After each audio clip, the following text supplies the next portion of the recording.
selalu wajar saja kalau memang yang lebih senior lebih sedikit saja. Itu hanya faktor kodrati. Pemilu yang lalu cuma lebih satu kursi. Sama-sama ada kenaikan. Pemilu baru ini juga satu kursi. Nah, ini menandakan Nasdem dan PKB tidak boleh berpisah. Oleh karena itu, saya kira untuk Pak Dasko khususnya dan Gerindra, ajak-ajaklah PKS.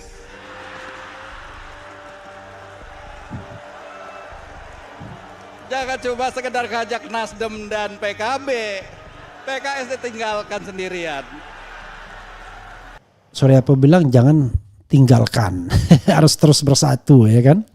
Pertanyaannya, bersatu untuk mendukung Anies, bersatu untuk sama-sama masuk pemerintahan Prabowo, atau bersatu untuk menjadi oposisi? Ini yang menarik. Kenapa? Karena PKS pun sedang menunggu juga tawaran dari Prabowo untuk masuk pemerintahannya. Padahal kalau makin banyak partai atau bahkan semuanya masuk pemerintahan Prabowo dan misalnya meninggalkan hanya PDIP sebagai oposisi, maka politik Indonesia nanti cenderung tidak sehat, ya.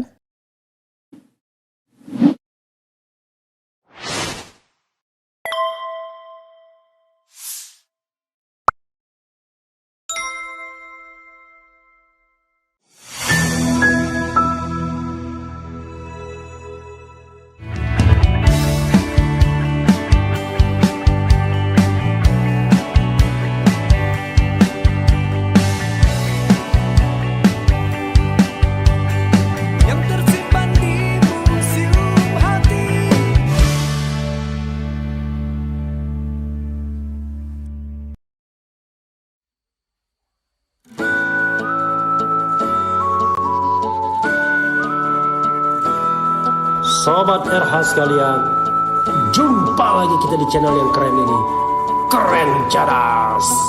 Jika kau tantang aku memanjat bintang, andai pun aku tak mampu, tapi bukan ku tak mau.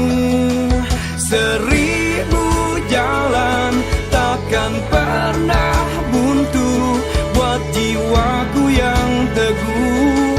Keren cadas jiwaku, keren cadas semangatku. Saat kau bosan dengan media tanpa hati, saat kau lelah terus menerus dicekoki, saat kau tak percaya dengan yang didengar dan dilihat lagi, yuk datang kemari. Refli Harun Channel, nggak ada basa-basi, nggak sekedar kritik sana sini. Refli Harun Channel, kritis tapi tidak apatis, oposisi tapi kasih solusi. Refli Harun Channel, selalu terdepan dalam ulasan, berita nggak asal-asalan. Refli Harun Channel, setiap masalah diulas cerdas, ini channel memang keren cadas. Subscribe, like, comment, and share. Jangan lupa nyalakan loncengnya. Subscribe, like, comment, and share. 1000 jalan takkan pernah buntu buat jiwaku yang teguh. Keren cadas jiwaku, keren cadas semangatku.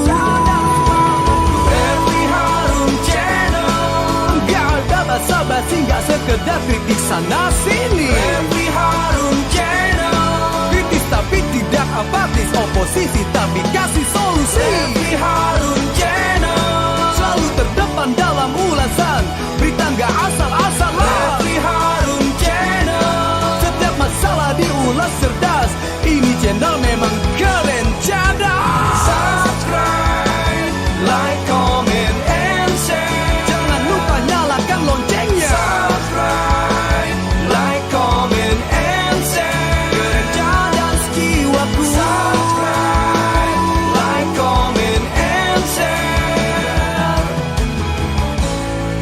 Keren Cadas.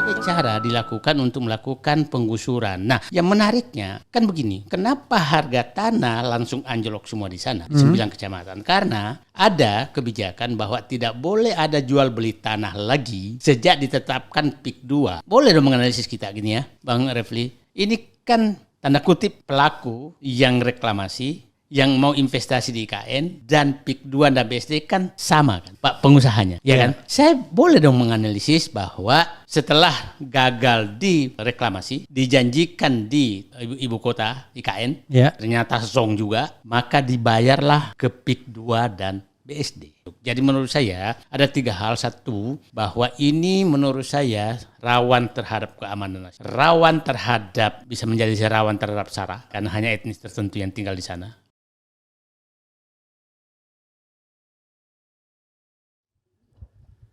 Assalamualaikum warahmatullahi wabarakatuh. Sobat RH sekalian, jumpa lagi kita di channel yang keren ini.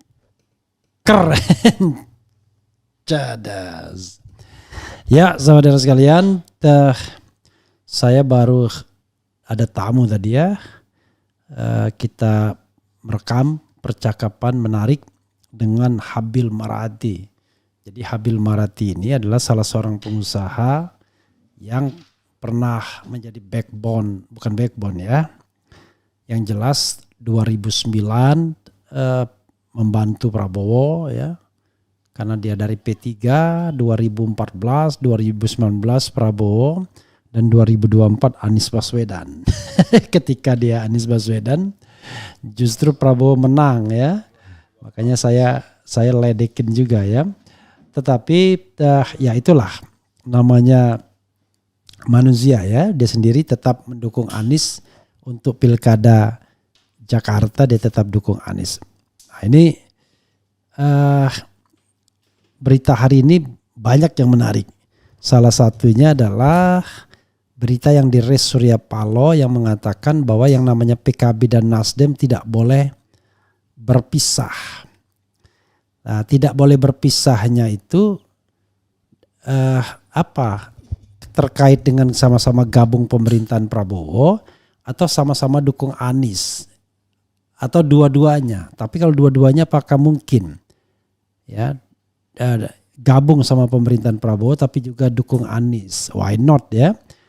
Karena omongan ini di tengah tawaran Dasko kepada Caimin. Ya, katanya PKB itu cinta lama. Dan Surya Paloh juga puji Dasko juga. Coba kita bacakan ya. Itu salah satu berita yang menonjol hari ini. Menarik ya. Coba kita lihat.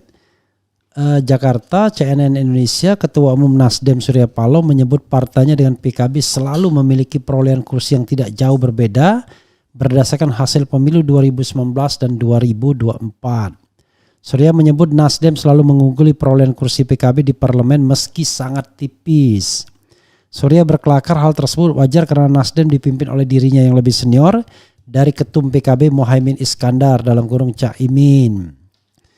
Wajar saja kalau memang lebih senior, lebih sedikit saja perolehan kursi di atas PKB itu hanya faktor kodrati pemilu yang lalu, cuma lebih 1 kursi.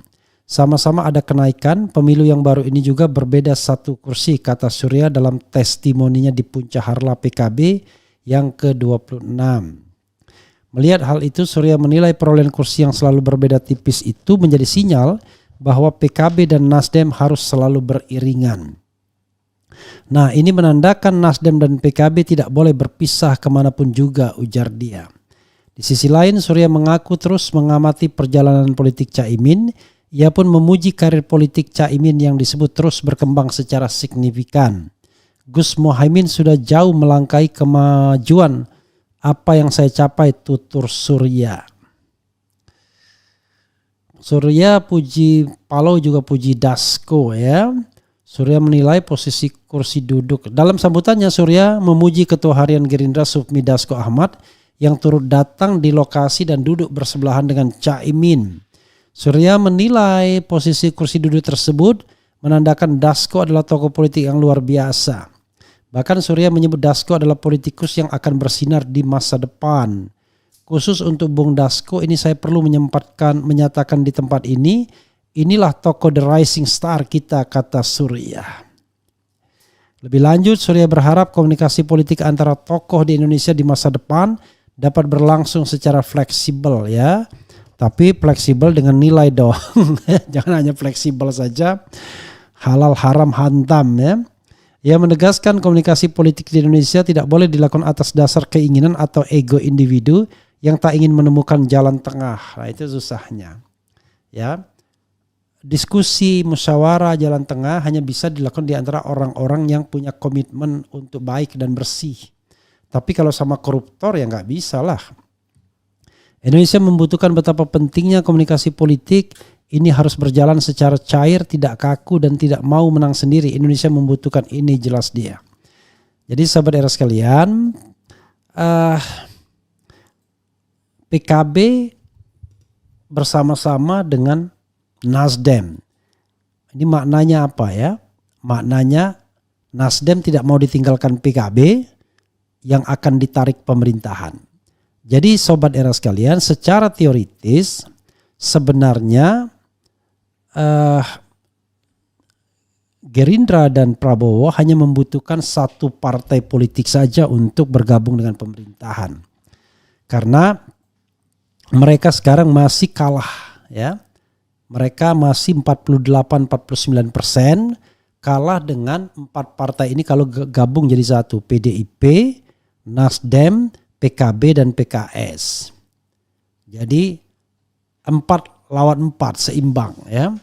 Gerindra, kemudian Golkar, kemudian PAN, kemudian Demokrat itu seimbang dengan 4 lawan 4. Nah ini sebenarnya seimbang. Cuma persoalannya adalah mayoritas kursinya ada di sebelah oposisi. Sehingga secara teoritis Prabowo perlu mengambil 1 kursi lagi. Dan kelihatannya yang paling bisa mereka ambil dan posisinya tidak terlalu membahayakan Prabowo, mintanya juga nggak banyak-banyak amat karena bukan pengusaha besar, ya PKB dan Muhaimin. Dan PKB selalu untung karena dianggap partai yang moderat, ada NU-nya dan lain sebagainya. Beda PKS yang dianggap partai yang terlalu kanan.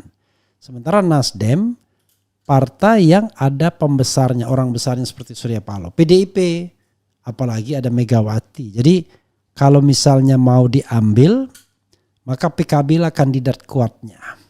Apalagi setelah mendapatkan pengesahan dari KPU, Prabowo langsung mampir ke Caimin PKB. Nah ini menunjukkan. Jadi sahabat sekalian, mungkin itu Surya Paloh bilang jangan tinggalkan, harus terus bersatu ya kan. Pertanyaannya bersatu untuk mendukung Anies, bersatu untuk sama-sama masuk pemerintahan Prabowo atau bersatu untuk menjadi oposisi.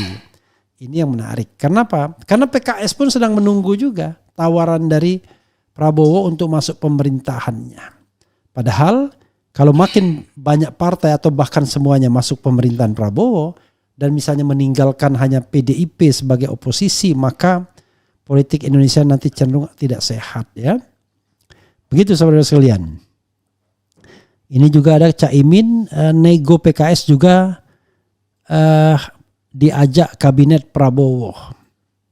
Jadi rupanya begitu juga ya.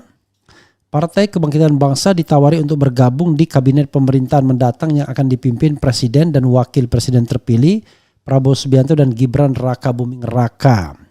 Penawaran ini disampaikan langsung Ketua Harian Partai Gerindra Sufmi Dasko Ahmad yang mewakili Prabowo saat hadiri Harla kedua 6 PKB di Jakarta Convention Center, Senayan. Sudah dibilang bahwa kita adalah cinta lama. Kami tunggu PKB untuk masuk dalam pemerintahan bersama dengan kami, kata Dasko. Prabowo yang menjabat Menteri Pertahanan tidak bisa hadir di Harla PKB karena diutus Presiden Joko Widodo mewakilnya untuk rapat di luar negeri. Menanggapi tawaran ini, Ketua Umum PKB Muhaimin Iskandar menyatakan siap mendukung Prabowo memimpin Indonesia 5 tahun ke depan. Terima kasih atas ajakan Pak Dasko. Semua siap sama-sama Pak Dasko dan Pak Prabowo di masa yang akan datang, kata Caimin. Menariknya, Caimin juga menego agar Partai Keadilan Sejahtera yang merupakan partner di Koalisi Perubahan juga diajak bergabung di kabinet mendatang. PKS, don't worry, saya juga ikut mendaftarkan. Ajak juga PKS Pak Dasko untuk bareng-bareng dan semua kekuatan bangsa untuk bersama-sama menata Indonesia yang sedang di persimpangan jalan, tandas Caimin, Sontoloyo. Kalau semua partai masuk pemerintahan, lalu siapa yang mau menjadi oposisi yang mengontrol ya? Jadi jangan-jangan cuma PDIP saja. Tapi ya itulah politik kita ya. Politik kita adalah politik pragmatis karena memang ya lebih enak berkuasa ketimbang tidak berkuasa. Ini PKS menunggu ajakan bergabung ke pemerintahan Prabowo juga. Oke. Jadi itu ya. Kalau kita lihat yang hari ini apa saja beritanya. Ada berita lain tentunya yang juga bisa kita lihat. Adik almarhum UJ daftar Bacagub Jakarta ya, tak gentar lawan Anies ya. Daftarnya ke PSI ya. Instruksi Golkar, Yusuf Hamka siap maju pilkada tanpa Kaisang. Jadi dia akan menjadi calon gubernur. Kemudian ada juga isu yang dinaikkan, kombinasi religius nasionalis, Anies Prasetyo berpeluang borong suara. Bukan Anies Rano Karno, bukan Anies Andika ya. Kemudian PKB akui ada yang belum clear dengan PKS soal Anies. Ya PKB begitulah, maju mundur ya. Hasil Mukernas PKB minta Pileg dan Pilpres dipisah, dana parpol ditambah. Setuju kalau Pileg dan Pilpres dipisah ya. Messi ya. Tiring kata Prabowo. Dan costly ya.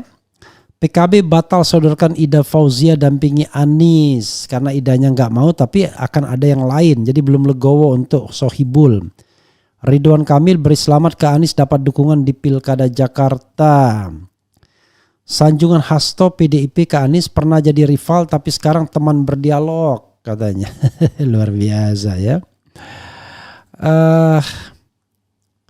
Apalagi ya, ini ada harta kekayaan Jokowi naik 66 miliar selama jabatan presiden 2 periode. Itu yang resmi, yang tidak resminya gimana ya? Karena bisik-bisik tetangganya kan kalau cuman punya 66 miliar, punya 89 miliar, apakah sepowerful itu ya? Ya kalau menggunakan keuangan negara sih lah beda lain ya. Oke. Yusuf Hamka, kalau Kaisang tak maju di Jakarta, saya diminta Golkar jadi cagup. Nah ini 2 orang yang pernah dianggap bermasalah menjadi komisaris utama dan komisaris PLN. Ini Burhanuddin Abdullah, ya komut baru PLN yang pernah jadi terpidana kasus korupsi di Bank Indonesia, ya Gubernur BI Burhanuddin Abdullah. Kemudian Andi Arief, politisi Demokrat yang ditunjuk jadi komisaris PLN, pernah tersandung kasus narkoba. Cocok semua kita ya.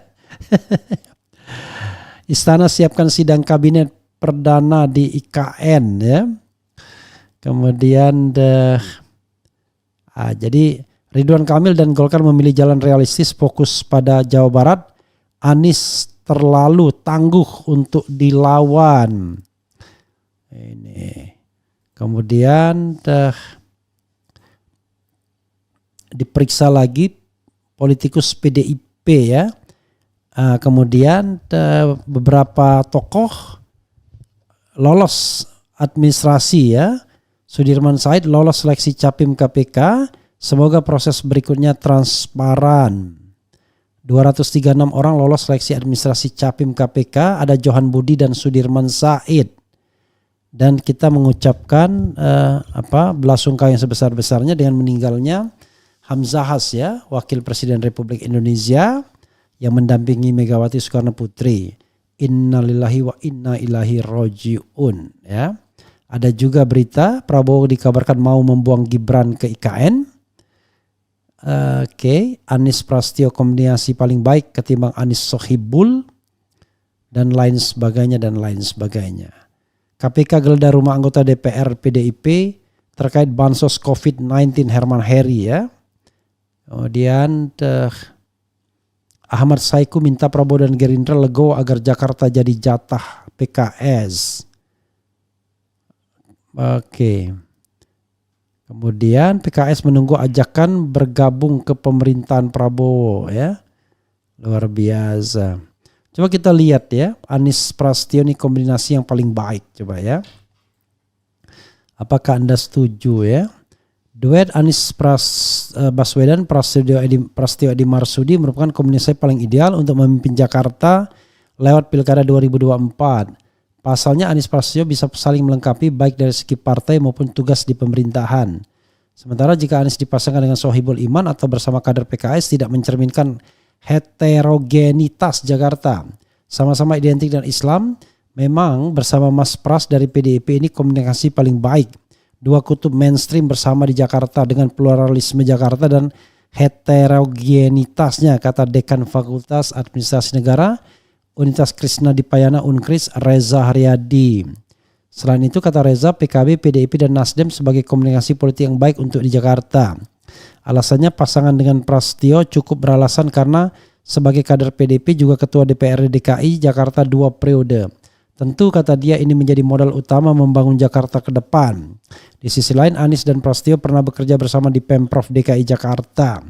Anies pengalaman di Jakarta sebagai gubernur dan Mas Pras ketua DPRD DKI pasti paham seluk-beluk Jakarta, kata Reza. Padahal kata PKS, Anies dulu nggak mau pakai peci. Gitu ya. Luar biasa ya. Jadi Anies Prasetyo. Geledah, coba kita lihat geledah ini ya. KPK geledah rumah anggota DPR PDIP terkait bansos COVID-19. Kenapa nggak dari kemarin-kemarin? Tapi ya it's okay. Kalau saya yang korup ya korup aja lah ya. Komisi Pemberantasan Korupsi menggeledah sejumlah lokasi terkait penyidikan dugaan korupsi bantuan sosial COVID-19. Kasus ini merupakan pengembangan dari perkara suap bansos COVID-19 yang menjerat Mensos Juliari Batubara. Kenapa baru sekarang? Padahal kemarin-kemarin kan sudah gencar. Salah satu lokasi yang digeledah adalah kediaman anggota DPR dari fraksi PDIP Herman Heri. Kegiatan penyidikan di Jabodetabek. Oke. Itu ya. Ya, saudara sekalian, itu beberapa hal ya. Coba kita lihat bagaimana komentar Sobat RH terkait dengan hal ini ya. Bang Refli, semangat terus Bang. Purwakarta nyimak nih Bang. Sehat terus Bang RH ya. Terima kasih. Semua harta para pejabat pasti akan naik Bang. Kita paham rezim ini bukan rakyat yang diutamakan tapi isi rekening Bang.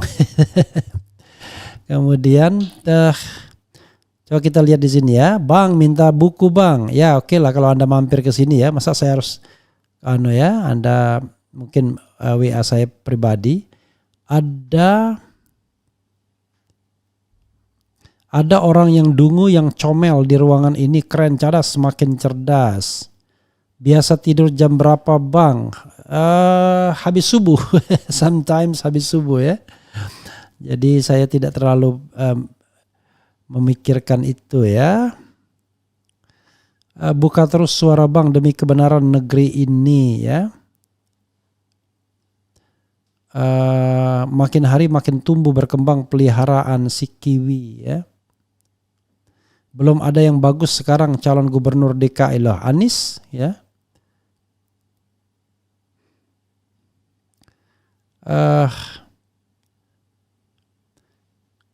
Ini dikasih jabatan komisaris Anda nggak bisa ngapa-ngapain, ini orang bodoh. Orang bodoh pastinya ya. Kenapa? Karena coba ya nih, nggak ada komisaris yang bikin ini. Nah, biar Anda paham ya tuh. Ya, menulis saya tentang hukum BUMN ya. Kemudian saya juga menulis nih. Nah, ya, BUMN dalam perspektif hukum tata negara. Ya. Yang kedua, selama menjadi komisaris ya, itu perusahaan untung terus, tapi bodoh sekali kalau saya menganggap itu hasil pekerjaan sendiri. itu pekerjaan kolektif. Sama seperti ini misalnya ya. Sekarang Burhanuddin Abdullah masuk BUMN. Kita lihat bagaimana kinerja PLN. Apakah kinerjanya naik atau turun? Apakah untung? Jadi kalau selama periode itu dia bisa mempertahankan keuntungan, paling tidak satu indikator bagus. Jadi Anda cek. Saya masuk 2015 di Jasa Marga dan keluar kemudian September 2018, apakah dalam kurun itu Jasa Marga untung atau tidak? Saya masuk di Pelindo 1 2018, lalu keluar April 2020, dalam kurun waktu itu Pelindo 1 untung atau enggak. Tapi bodoh sekali kalau saya mengatakan itu hasil sendiri, ya gitu. Saya sebenarnya malas menjawab orang-orang buzzer seperti ini, tapi sekali-sekali perlulah di-kick ya, biar bodohnya enggak dipelihara gitu ya. Paling tidak selama komisaris saya mempertahankan keuntungan, dan kedua menulis 3 buku. Enggak ada komisaris utama yang begitu ya. Oke, tapi itu hanya untuk orang bodoh ya. Bang, kalau untuk orang pandai nggak perlu kita pamer-pamer ya. Bob, oke. Itu saja Sobat Era sekalian. Mudah-mudahan ini bermanfaat ya. Sekali lagi, sama ketiga partai tersebut selalu solid dan kompak untuk Pak Anies. Jadi pertanyaan kita adalah, ya apakah maunya mereka itu solid mendukung Anies, bersatu mendukung Anies, tidak berpisah mendukung Anies, ataukah secara implisit Nasdem pengen juga diajak. Tapi masa sekelas Surya Paloh ngomongnya sama PKB kan gak mungkin. Tapi bisa jadi. Jadi maksudnya adalah ya kalau PKB diajak ke pemerintahan, ya Nasdem juga dong, PKS juga dong. Maka politik kita menjadi politik tanpa oposisi. Bagus gak? Ya kalau orangnya amanah semua sih nggak ada masalah. Tapi pertanyaannya adalah banyak yang tidak amanah, banyak yang korup, ya kan? Partai apa aja? Ada nggak partai yang terbebas dari korupsi? Kan nggak ada. Nasdem ada koruptornya, PKB ada koruptornya, PKS ada koruptornya, PDIP ada koruptornya, you name it, Golkar ada koruptornya, kemudian PAN ada koruptornya, nggak ada yang nggak ada koruptornya, ya kan? Karena itu, kalau tidak ada kontrol maka berbahaya bagi republik ini ya. Apalagi sekarang tidak ada yang bersuara. Prabowo sudah mulai menyalahgunakan jabatannya dengan mengangkat orang-orang di jabatan komisaris dan jabatan kenegaraan wakil menteri. Bayangkan ya, dan yang diangkat mantan koruptor, ada yang bermasalah dengan narkoba misalnya. Apa enggak ada yang namanya screening dulu terlebih dahulu, padahal mereka pengawas. Bagaimana ada kewibawaan kalau yang ditunjuk orang yang bermasalah, ya kan? Tuh. Oke. Itu saja ya Sobat Era sekalian, mudah-mudahan ini bermanfaat. Saya live di Keren Cadas live. Itu ada beberapa berita ya. Ada berita yang menarik lagi enggak ya? Ya itu berita yang menariknya itu soal ini ya. Soal Anies Prasetyo itu ya. Oh ini nih. Ridwan Kamil dan Golkar memilih jalan realistis fokus pada Jawa Barat. Anies terlalu tangguh untuk dilawan. Nah ini juga penting ya.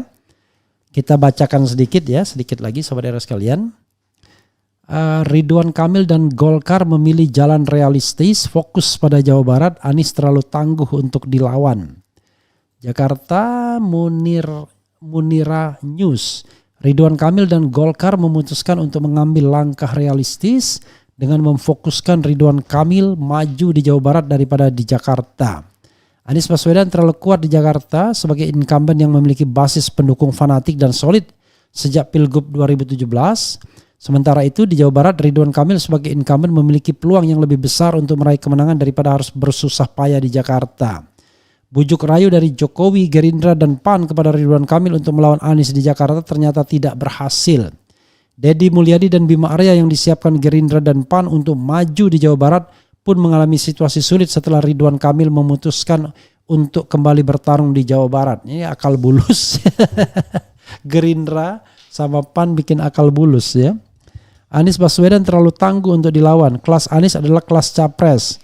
Kesalahan strategi pada Pilpres Februari lalu membuat Anies kalah. Bukan salah strategi, lawan curang. Meskipun peluang kemenangannya sebenarnya sangat besar, sosok Anies cukup sempurna untuk dijual. Sayangnya tim suksesnya tidak diisi oleh orang-orang yang bermental pemenang. Anies dan para pendukungnya harus belajar dari kesalahan ini jika ingin tetap punya harapan ke depan. Ini siapa yang ngomong ini? Oh, Tony Rosid ya. Ya, jadi Tony Rosid ya.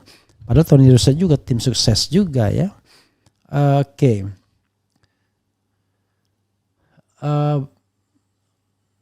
Pada Pilpres Februari lalu, Jokowi dan mudah mengalahkan Ganjar yang didukung oleh Megawati.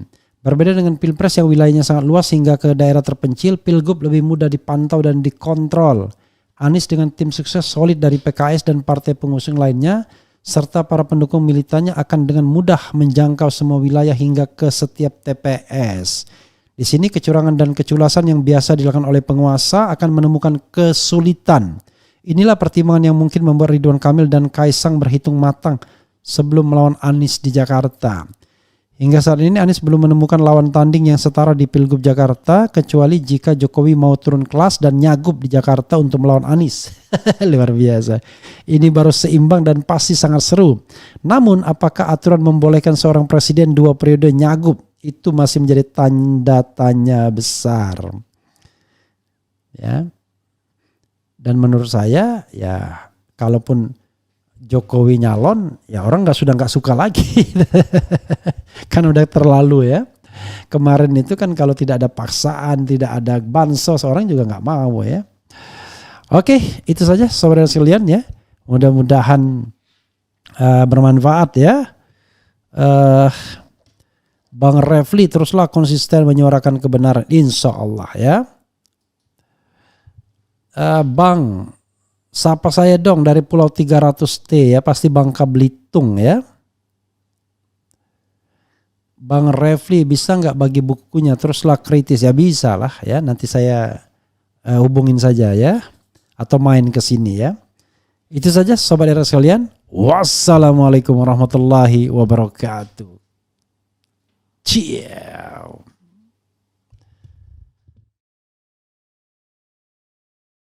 Berbagai cara dilakukan untuk melakukan penggusuran. Nah, yang menariknya kan begini, kenapa harga tanah langsung anjlok semua di sana, di 9 kecamatan? Karena ada kebijakan bahwa tidak boleh ada jual beli tanah lagi sejak ditetapkan PIK 2. Boleh dong menganalisis kita gini ya, Bang Refli. Ini kan tanda kutip pelaku yang reklamasi, yang mau investasi di IKN dan PIK 2 dan BSD kan sama kan Pak pengusahanya, ya kan? Saya boleh dong menganalisis bahwa setelah gagal di reklamasi, dijanjikan di ibu kota IKN, ternyata zong juga, maka dibayarlah ke PIK 2 dan BSD. Jadi menurut saya ada 3 hal. Satu, bahwa ini menurut saya rawan terhadap keamanan nasional, rawan terhadap, bisa menjadi rawan terhadap SARA karena hanya etnis tertentu yang tinggal di sana.